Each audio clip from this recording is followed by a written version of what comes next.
got the Multijoy Spaniel out here with me today, and before I test drive it, let's talk about where you can and can't go on any bike on the beach, whether it's a mountain bike, a regular fat tire bike, or an e-bike. Stay tuned. I'm out here on the beach today to test drive my Multijoy Spaniel, but before I get into that, I want to talk a little bit about where you can and can't drive either a mountain bike or a fat tire bike on the beach. And it all has to do with angle of the beach and the softness of the sand. So when you look down the beach, you can see that the angle goes down. And if you were on this in a mountain bike, the tires would dig in and you wouldn't be able to go very far. But on a fat tire bike, that overcomes some of the issues with slope. But that doesn't mean you can drive your fat tire bike anywhere. In fact, there are places where you need a powered e-bike like the Multijoy Spaniel versus a human-powered e-bike. And let me show you that in detail right now. So you can see out here that the tide has gone out and there's an extensive flat shelf off to my right. Now that would be great to drive just a regular mountain bike on, but look at it now as the tide comes in. It's full of water and there's no way you're getting back on a mountain bike through that water. Then we hit the slope here, and as your mountain bike goes on the slope, the tires dig in and it's going to slip. That's where a fat tire bike comes into play. So you've got the hard pack down there, you've got moderate hard pack here, and then as you move up the beach, it starts to get a little bit mushy. And the tell on that is when you look at footprints, the more the footprint digs in, the more mushy the sand gets. Until we get all the way up here to the top, you can see how deep that footprint goes in. Now a regular fat tire bike will have a hard time getting through here. It'll be hard to pedal because the tires are going to dig in. But my Multijoy e-bike won't have any problem at all. Then you move farther up and you can see it gets even softer. Again, no problem here with an e-bike. But then once you get up into the soft sand, this is no go for anything.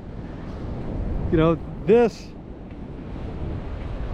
is treacherous. You're going to slip in this.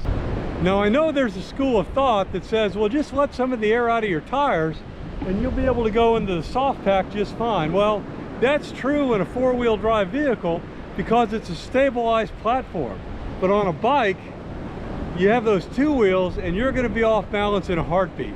So the key on driving an e-bike on the beach is to make sure you're back to the parking lot before you're forced up into the soft sand. So now that we know where we can and can't go, let's see how the Multijoy Spaniel handles all this. We know we can handle this moderate pack just fine. Let's move up the beach into moderately mushy. You could still get through here in a regular fat tire bike when you look at the depth of the footprints.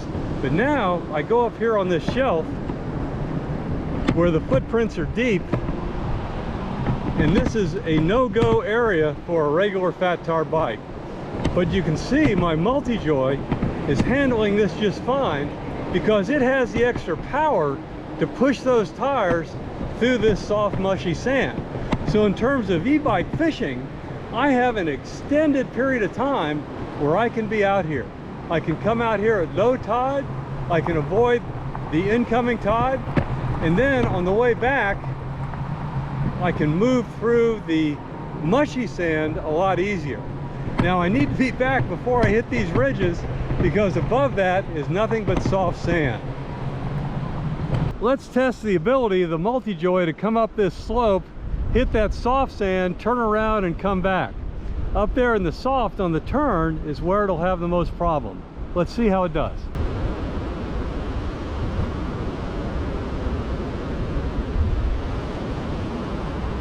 Just to make the point on the density of the sand, this is where any fat tire bike could go. But look at what happens as I move up the beach and into the softer, mushy sand. This is where you need power, especially right up here where the mushy sand is moderately loose. You can see I had to power through with a little bit of acceleration to get back down into this area, and then finally back down where pretty much any fat tire bike can go. So again, without my powered Multijoy bike, I'd be restricted to fishing until the tide got up to about right here. Now I've got another probably hour and a half of fishing time, because I can move all the way up to the crest of that hill. Again, avoiding that ledge way down there that you can see. Yeah, let's test the tires on these sharp oyster shells. Hey, thankfully, no problem. Now here's an obstacle right here coming up, and let's take this a little bit slower. This is deep marsh grass with mushy mud underneath. But as you can see, I was able to power through it without any problems at all, and then get back into the risky sharp oyster shell area. But it handled it. Here's another critical feature about this Multijoy bike that may not occur to you. I know a lot of people like having this bar because it makes it easier to transport on a hitch. You don't have to buy an additional piece of equipment to connect your post to your seat. Well, Multijoy was smart enough to put in the bar but make this pretty low. This is 3 inches lower than every other e-bike I've tested, and that makes it a lot easier to step through to get onto the saddle. And when you're on shifting sand, unstable sand, that's huge. Look at that. I don't have to lift my leg up that high. I can pop right through here, and I'm 70 years old. As I get older, that's going to be more important than ever. Yep, with my Multijoy Spaniel, I can go where only the boats can go. Look at all these boats parked here along the shoreline. There's no access out here other than by walking or taking a bike. And this is about 2 miles away from the parking lot. What's my final assessment of the Multijoy out here on the beach? Well, I love it. It moves, it deals with the soft sand, and most importantly, it gives me the additional stability I need when I go across this bar right here to get on and off. I'm much less likely to slip in the sand.